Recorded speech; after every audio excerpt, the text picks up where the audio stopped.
Hello বন্ধুরা, আজ আপনাদের জন্য নিয়ে এসেছি 2026 সালের সরস্বতী পূজার ফর্দমালা। সর্বদাই বাঙালি হয়ে বাংলায় দেখুন আর বাংলাকে ভালোবাসুন। তো বন্ধুরা, আর দেরি না করে চলুন শুরু করা যাক। ভিডিওটি ভালো লাগলে চ্যানেলটি সাবস্ক্রাইব করবেন।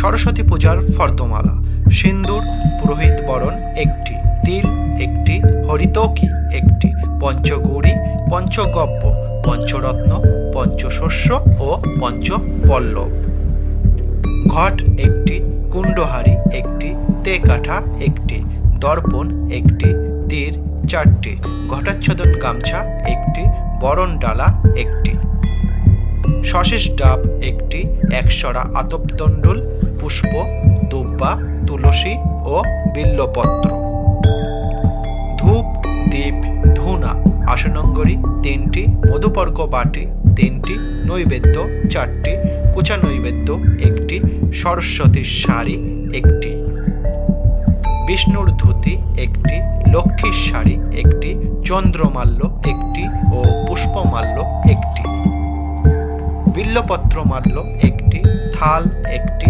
ঘটি একটি, শঙ্খ দুটি, লৌহা একটি, নথ একটি, রচনা একটি, আমের মুকুল, জবের শীষ, কুল, চুয়া, আবির, অভ্র, নতুন মৎস্যধর ও লেখনী, ভোগের দ্রব্যাদি, বালি, কাষ্ঠ, খড়কে, গব্যঘৃত এক পোয়া, পান, পানের মশলা, হোমের বিল্বপত্র 28টি, কর্পূর, পুণ্যপাত্র একটি ও দক্ষিণা। সমাপ্ত। বিভিন্ন পরিবারের রীতি ও নীতি অনুযায়ী এই ফর্দমালা পৃথক হতে পারে। এটাই হলো 2026 সালের সরস্বতী পূজার ফর্দমালা। Thanks for watching.